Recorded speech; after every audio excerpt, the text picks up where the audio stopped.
India എന്ന മതേതര രാജ്യത്തിന്റെ മനസമാധാനം തകർക്കാൻ നിരന്തരം ആക്രമണങ്ങൾ നടത്തുന്ന രണ്ട് കൊടും ഭീകരന്മാർ, മതം ചോദിച്ച് മനുഷ്യനെ കൊന്നുതള്ളാൻ ആളെ അയക്കുന്ന കൊടും ഭീകരന്മാരാണ് മസൂദ് അസറും ഹാഫിസ് സയ്യിദും.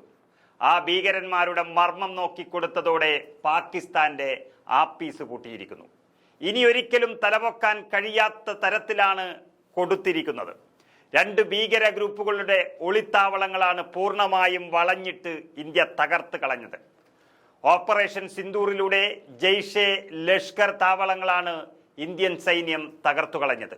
സൈന്യം തകർത്ത ബാവൽപൂരിലെ ജെയ്ഷെ കേന്ദ്രം കൊടുംഭീകരൻ മസൂദ് അസറിന്റെ പ്രധാന ഒളിത്താവളമാണ്. അതുപോലെ മുദ്രിക്കയിലെ ലഷ്കർ കേന്ദ്രങ്ങളിലും ആക്രമണം നടത്തിക്കൊണ്ടിരിക്കുന്നു. മുദ്രിക ഹാഫിസ് സയ്യിദിന്റെ ശക്തമായ കേന്ദ്രമാണ്. റഫാൽ വിമാനങ്ങളിൽ നിന്ന് മിസൈൽ തുരുതുരെ തൊടുത്തുകൊണ്ടായിരുന്നു ഇന്ത്യയുടെ ആക്രമണം. ഇന്ത്യക്കെതിരായ അതിർത്തി കടന്നുള്ള ഭീകരാക്രമണത്തിൽ പ്രധാന പങ്ക് വഹിക്കുന്ന രണ്ട് കേന്ദ്രങ്ങളാണ് ബവൽപൂരിലും മുദ്രിക്കയിലും ഉള്ളത്.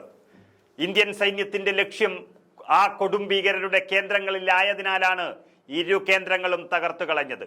ഒരു പക്ഷേ ആ കൊടും ഭീകരർ ആക്രമണത്തിൽപ്പെട്ട് ജീവൻ തന്നെ പോയി കാണും എന്നുള്ള ചില വാർത്തകളും പുറത്തു വരുന്നു. 1999 തട്ടിക്കൊണ്ടുപോയ ഇന്ത്യൻ എയർലൈൻസ് വിമാനമായ IC-814 യാത്രക്കാരെ മോചിപ്പിക്കാൻ ജെയ്ഷെ മുഹമ്മദിന്റെ സ്ഥാപകൻ മസൂദ് അസറിനെ വിട്ടയച്ചിരുന്നു ഇന്ത്യ. അത് ഇന്ത്യക്ക് പറ്റിയ ഏറ്റവും വലിയ തെറ്റായിരുന്നു. അതാണ് പിന്നീട് ഇന്ത്യ അനുഭവിച്ച ഒരുപാട് പ്രശ്നങ്ങൾക്ക് കാരണം. അന്ന് മുതൽ ബാവൽപൂരിൽ ജെയ്ഷെ മുഹമ്മദിന്റെ പ്രവർത്തന കേന്ദ്രമായിരുന്നു.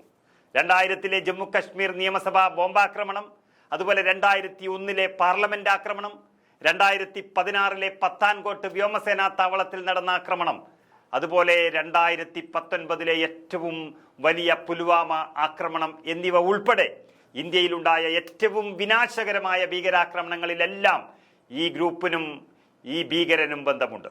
ഇപ്പോൾ ആഗോള ഭീകരനായി പ്രഖ്യാപിക്കപ്പെട്ട അസർ 2019 മുതൽ ഒളിവിലാണ്.